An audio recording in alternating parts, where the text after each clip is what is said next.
When you think about real estate investments, you probably think about one or two kind of specific things. I guarantee you've never thought about this kind of real estate investment. So stay tuned. Welcome to another episode of The Good, Bad, and Ugly of Business. I'm your host, Catryn Becker. On this podcast, we talk about all different kinds of things because we're curious people and we want to know. So we invite successful business owners and entrepreneurs to this podcast so they can talk to us about what's created the success that they have in their life. And we talk about the failures because much more is learned from failures than from successes. A smart person might learn from their mistakes, but a genius learns from the mistakes of others. So come on in and let's meet our guest today. His name is Kevin Bupp. He is the founder of Sunrise Capital Investments, and he is going to tell us about some really, really interesting things with real estate that you've never thought about. So Kevin, welcome to the show. Kat, thanks for having me. I'm excited to be here today. Do you think we've had enough intrigue in this intro to get I people's I curiosity would piqued? I would think so. I mean, I was intrigued enough when I first heard about it. So, and I've been in real estate for 20 plus years. So I think you did a good job. You're like, oh, what is it? Well, so let's That's not keep right. them hanging. Tell us a little bit more about what you do and what makes it so interesting and different from other real estate investors. Yeah, sure. Absolutely. So there's actually I know we're going to talk about one of the verticals, but there's two different verticals or two different aspects of our business today. Two different investment vehicles is the better way to put it. One of them being manufactured housing communities. So that's one part of our business. But the other one, the more unique one even, is parking. So parking lots and parking garages and very strategic locations across the country. So that's those are the two things that we spend all of our time with, and both are fairly nichey.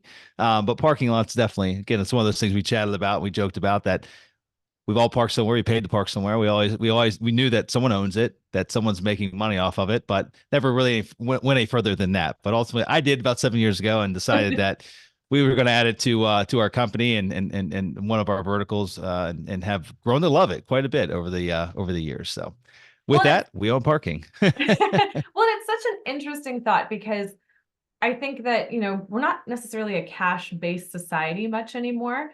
And how often have we been driving somewhere and we know we're going to have to park for whatever the event or concert or festival, whatever it is. And it's like, oh, shoot, does anyone have cash? And you're like looking at all the places in the purse and like the nooks and crannies of the car, like who's got cash? Who's got cash? So I know from some of the other episodes that you've done on your podcast that you host, which is a phenomenal podcast, that you talk about the antiquatedness of parking lots and how part of the investment opportunity is really upgrading it and modernizing it. Mm-hmm. Talk a little bit about that process, please. Yeah, that's right. I mean, you made a good point saying, we've all, driven to maybe an event and got to a parking lot after probably driving around aimlessly for an hour trying to find somewhere to park and found one and then, realized that we actually don't have cash on us, right? And so that's actually one of the big opportunities in the space is I happen to have cash in my wallet right now, but I rarely ever have cash in my wallet. I mean, I just rely upon cards. And I think a lot of the American public does the same thing. I think it's only going to continue going in that direction. And so, if a lot only accepted cash, then I might not be able to park there. I'm going to have to go somewhere else. And so that back in the day, it was a cash business. I mean, a lot of parking lot owners, lots of them are mom and pop. That's one of the opportunities there as well. A lot of it's a very fragmented industry, very, very few large institutional ownership groups are in the parking space. When you think of, institutional, like companies that are maybe trading on Wall Street, like most of what they own is going to be in like the core markets like New York, Manhattan, Chicago, Miami, Boston, San Francisco, Portland. You continue naming those major metropolitan areas. But even with that, there's still a lot of private ownership, even in those respective cities, especially when you start getting to like the secondary cities and the tertiary cities. Mhm. Lots of fragmented ownership, lots of mom and pops that just happen to own one or two parking lots or parking garages in a marketplace. And so, aside from that, there's also municipalities that own parking, right? But like generally speaking, when we look at the mom and pop ownership structure, a lot of them have owned it for so long, and a lot of them have very very little to no basis in it, so they don't own any money. They've owned it for generations. operations, it just became an ATM machine for them. So they haven't done a great job of implementing technology. They haven't done a great job of ensuring that their lot attendant isn't putting half the money in his pocket, right? They're not really tracking how many cars are coming and going. They're not tracking like all the local events that are happening. They're not, tracking supply and demand cycles, like ebbs and flows of like traffic patterns and all those things where you can adjust pricing. And all that is related back to technology. It's a very advanced space. There's lots of software companies in our industry, and so we look for those inefficiently run assets that just they're not priced right. They haven't kept up with the market. The technology is older, just not even existent.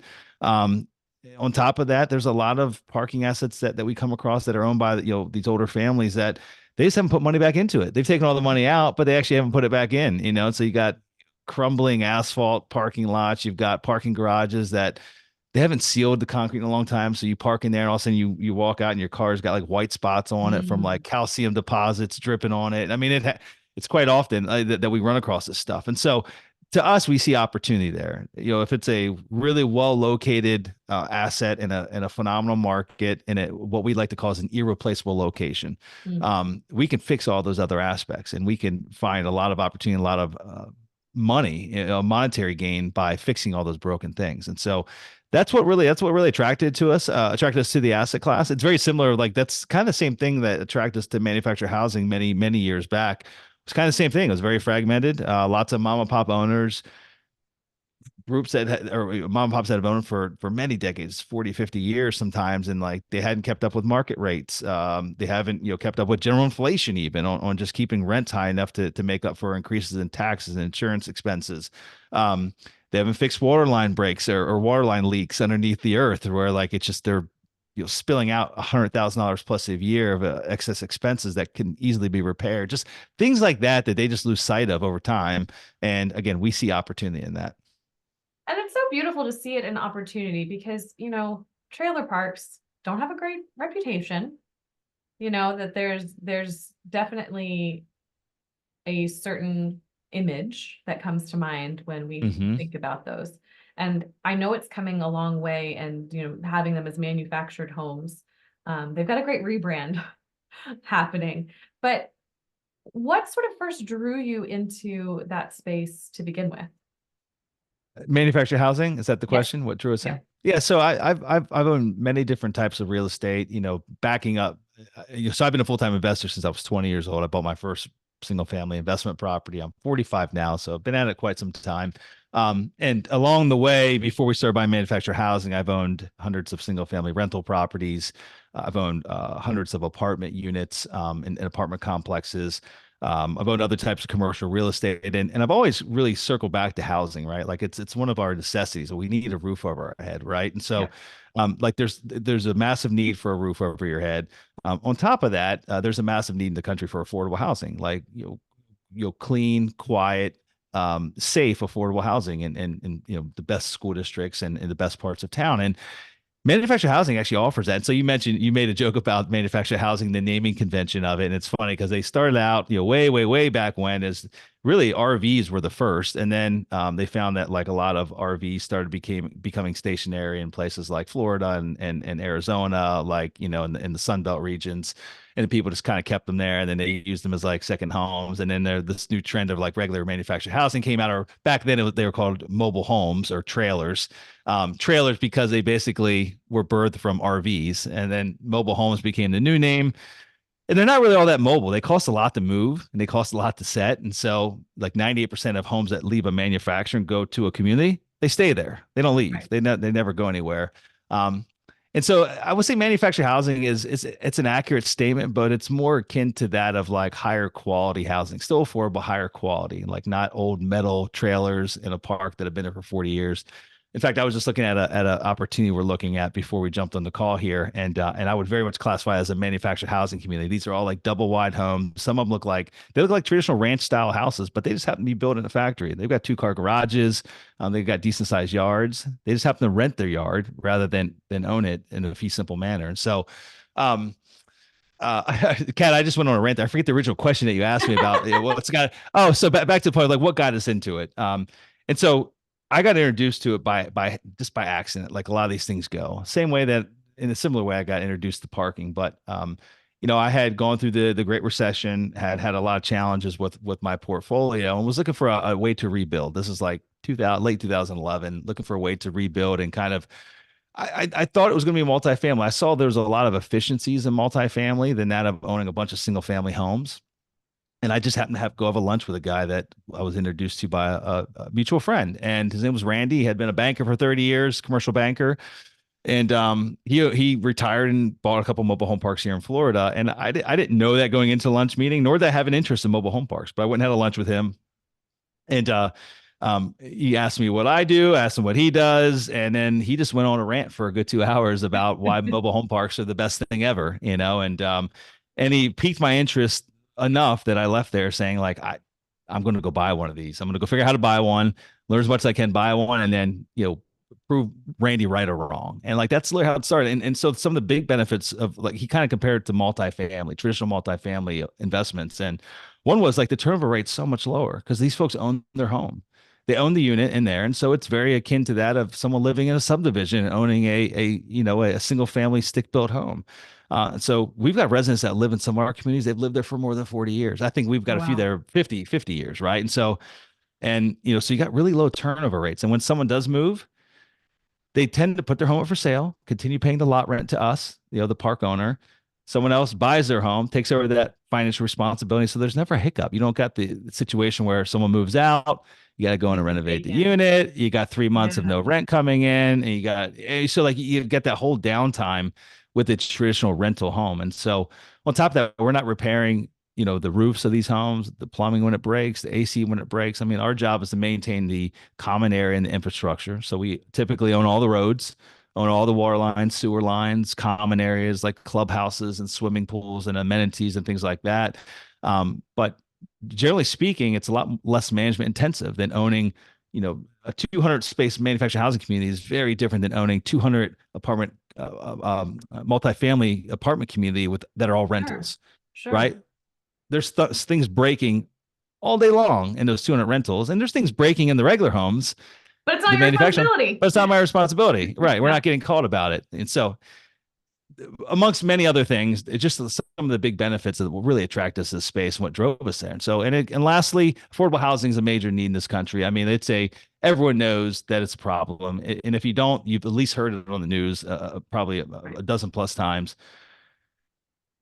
Mobile homes literally are. I mean, they got a bad rep, but gosh, I mean, the quality standards today, they use the same material as stick built homes. It's just built in the factory. It's built in the controlled environment, but Well, it's literally the same materials now that are made that are using a stick built home, what's and they're really a fraction of the interesting cost. What's really interesting about that is the home that I'm in now, was a custom built home. And when we were dealing with the builder, they were saying, we're moving to this Modular, probably. modular home Yeah. building, like that's how your home is going to be built. And so we were kind of hesitant about it, but I'm here in Houston, like with the rain and stuff that we get and all of the crazy weather, it was like, oh, building in a factory might not actually be so bad. It's faster, it's cheaper. I mean, you got a controlled environment. In fact, most manufactured home builders also make a modular version of the same floor plan. It's just they're slightly different building standards.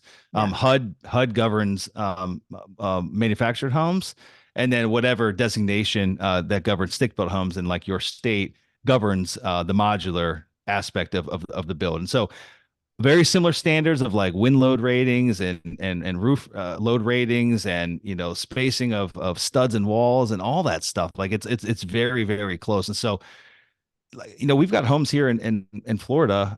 We just ordered some new homes in the last year that got delivered, and they're all hurricane rated. They all got hurricane impact windows. Like they're strapped. They meet code. They're strapped down. They can withstand 140-mile-an-hour winds. It's crazy. So Yeah. anyway, but the point of being affordable is that like you can pick any community that we own, and we've got them in the Northeast, Southeast, and Midwest. We're in 14 different states. You can pick any market where we own a community, and I guarantee that I can get you into a unit for about 30% less than what you can get into a comparable size, call it a B plus class apartment community. So maybe not brand new high end, all the high end finish apartment community, but like something that's good, families living there, good school district, good Right. location, but maybe it's 15, 20 years old. I can get you into a mobile home of probably better quality than that. It's new on the inside, better fit and finishes, your own yard, no shared walls, That's no one big above you difference. for Yeah. 30% less. And I guarantee that across the board. Like we are literally, that's kind of how we build our pricing model. Like we're always 25 to 30% less than that of comparable size B class apartment complex, and we always like to be in good schools. So like we got that going for us. We're still in the good school districts, and we give people the opportunity to have their own home and have more space for a cheaper cost. So, and if you can't afford that, there's truly nowhere else in that respect the marketplace that you can live for the same size. Like it is the most affordable option, but by far it's not the lowest quality option. In fact, it's much higher than that. I'll put it up against any new build apartments. In fact, most of the new build apartments are kind of builder grade stuff anyway. Like it's probably the same quality stuff that we're using in our brand new mobile homes. So Right. with Well, that, and my there's rant's over. well, there's something really nice, like just as humanizing, to be able to own and afford your own home and to be able to have Absolutely. that sense inside. So I think that's really lovely to be upgrading that idea of the trailer park, of the mobile home, that no, it's just like a deconstructed apartment. Well, here's the thing. Here's how I like to explain to people. Yeah, you're right. We always get lumped in the bad bucket. It's really why there's really no new supply being built. In fact, it's the only asset class that has a diminishing supply. So there's more mobile home parks that get redeveloped for maybe they're in the path of progress and there's a higher and better use for the land. So there's more mobile home parks that get shut down or torn down every year than new ones that come online. It's the only thing that exists like that. I mean, there's way more single family homes coming on the market, way more apartment complexes coming on the market, shopping centers, you name it, right? Yeah. All those are growing in supply. We're the only one that's actually going down in supply. And one of the big reasons, there's two. One is the NIMBY syndrome, not my Not in my backyard, backyard. because we get lumped in the bad bucket, like the drug, sex, rock and roll, the bad element that all comes to mind, right? And then on top of that, we're not the best tax basis for a municipality. Like we take up a good bit of land, but they can make more tax dollars. Although they want to fix the housing problem, this would help solve it. They can make way more tax dollars putting basically anything else there, Mm. an apartment complex, shopping center, office, whatever it might be, right? They can make way more tax dollars than they can with putting a mobile home park there. And so it's created quite a shortage of mobile home parks in the US. But I guess where I was going with that is go to any city. Let's talk about neighborhoods. You've got the really rough neighborhoods that stay away from even during the day. You got the blue collar, hardworking neighborhoods, and you got the white collar, executive neighborhoods. Same thing goes to apartment complexes. You got those ones that are just stay away no matter what time of day. You got the ones that we're talking about B plus class, good neighbor. They're built 20 years ago, but good, still Yeah. good neighborhood, good area. And you got the brand new high end fancy stuff, high rise stuff, high end finishes. Same thing goes with mobile home parks. I mean, there's the really rough stuff. Stay away from it. Bad part of town, bad element. Can't fix that. It's broke. It's wrong area, bad element. And you got the middle stuff, just good affordable housing, clean, safe, quality, affordable housing. Lots of families live there. And then you got some really high end stuff that's more amenity driven. It's, in fact, a lot of these are like lifestyle communities. They've got swimming pools, they've got activities directors, they've got pickleball now. It's a big thing. And they've got really nice homes, people that drive Do really you nice cars. Right. And so do you it's all think across that the board. the tiny home craze has some effect in elevating the mobile home I community? don't think so. It's just a different business. And in fact, first and foremost, like the typical tiny home doesn't fall into the same regulatory standards as mobile homes. And so tiny homes, they're all 300, they're all less than 400 square feet because then they fall outside of the HUD building code. And so they're all 399 or smaller. That's why a lot of them are like tall and they have lofts and all that. And so most of them, they have to go to an RV park. They have to go into a park that's zoned for RV. You can't actually put a tiny home into a mobile home park. And so in Right. most RV parks or campgrounds, they tend to be like more in tourist driven locations or up in the mountains, right? Like some type of destination more Yeah. so than just like good quality affordable housing in a densely populated area. Like that's not Sure. often where you might find an RV park. And so I think it's its own unique subset of folks that are attracted to that. I don't think there's a lot of I don't think it's a mass scale that can downsize from 2,000 square feet and then cram themselves into 400 square feet for a long extended period of time. I think there's a lot of folks that maybe intend to, and they go down that road and they think it's really neat and cool and it's trendy and like I'd love to live with less. And then they realize that like either I love this, which is probably the minority, or they're like, Not for this has been me. fun for 2 years. This was good 2 years. I have good experiences, good memories, but like I need a little bit more space, you know. So we're Yeah. gonna maybe not go back to 2000, but maybe we need like 1,000, you know. So our friends don't have to sleep outside in the tent when they come visit us. So again, Well, it's an interesting craze, and but on top of that, I didn't mean to interrupt you. They're also very expensive. Like the trendy ones we see on like HGTV, like price per ridiculous. foot, it's not affordable housing. I mean, these things like on average, I mean, they're selling. I mean, 400 square feet, and like they're over $100,000. I mean, that's Crazy. insanity, absolutely insanity. So like, it does not fall in the affordable housing realm at all. I I'm so glad we could wrap that part of it up and make sure that people have a clear distinction in their mind about the two. But what's really coming across is just how passionate you are about this. And I realize you've been doing this for 25 years, but has this passion grown as you've been in it, or was it something that you were always interested in? In manufactured housing or just like investing in general. Well, I it seems guess. like, I mean, the passion I was really picking up on was in the affordable part of it, Yeah, of about yeah. having homes for people. I think it's really so number one, a lot of communities we purchase, I like fixing things that are broken. And you can't fix a location. Like so you can't just go buy something in a bad market where people are moving out, where there's no jobs, people can't get employment. Like you can't fix that.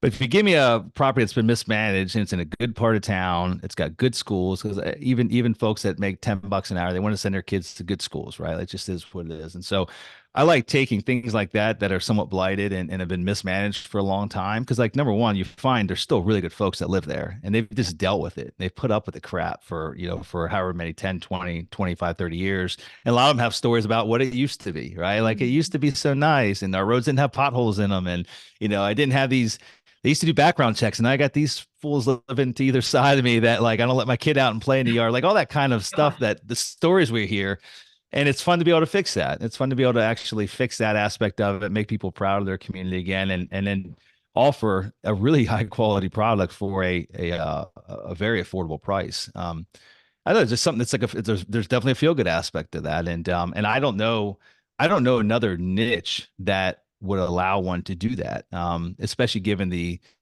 just the sheer inflation that's happened over the last couple of years with COVID. I mean, it is so expensive. I don't do a lot of shopping in our family. As far as grocery shopping, my wife sent me to the grocery store a couple of weeks ago, and one of the items of the like 10 items I had to get were a bag of Tostito scoops. The chips that are shaped like a little scoop. And in my mind, I just don't pay attention to like those things. And in my mind, like a bag like that, I recalled it being like $3 or $4, and it was $7.99. And I don't even live in California, or one of the more expensive states. I was absolutely blown away. I'm like, holy crap! And I started like, obviously, I had 10 items. The bill was still like $60, right? yeah, Like, yeah. getting out of the grocery store.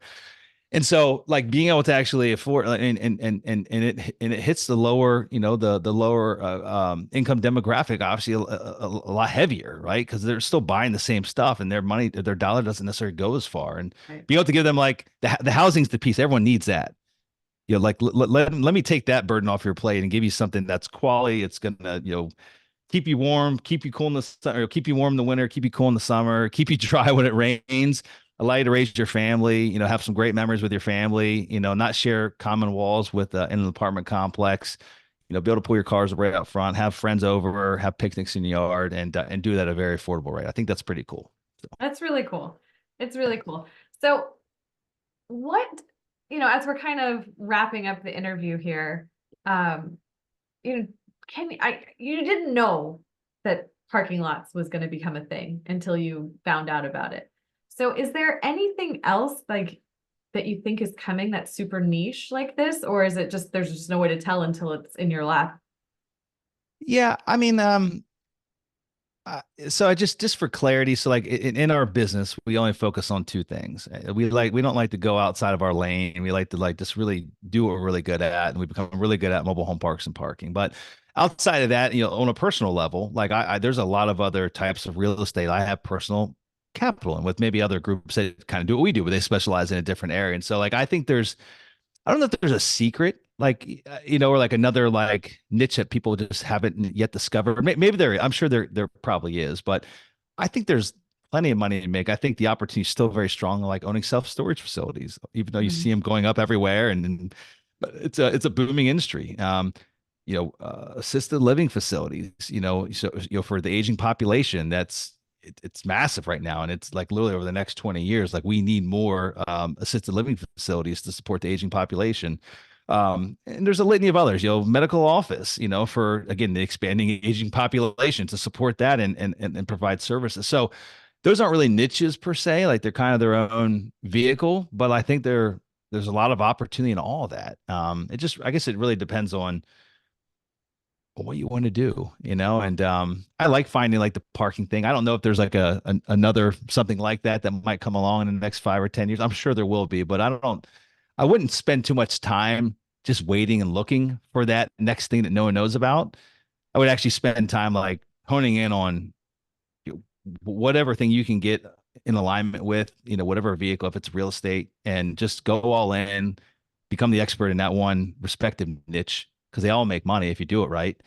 And literally just go deep in that one and focus there. And I guarantee that you can do quite well. So it doesn't have to be something that no one else is thinking of at the moment, like parking. Because again, even manufactured housing, like when we started buying these parks, I bought the first one in 2011. If you knew, you knew. If you didn't, you didn't. It was kind of a good old boy network. There was a couple national companies that had a fairly big portfolio, but I can literally count on two hands. Now there's institutional money from like Blackstone and Carlyle Group, all these big private equity firms that are trying to pour billions of dollars into space and have been for like 6, 7 years.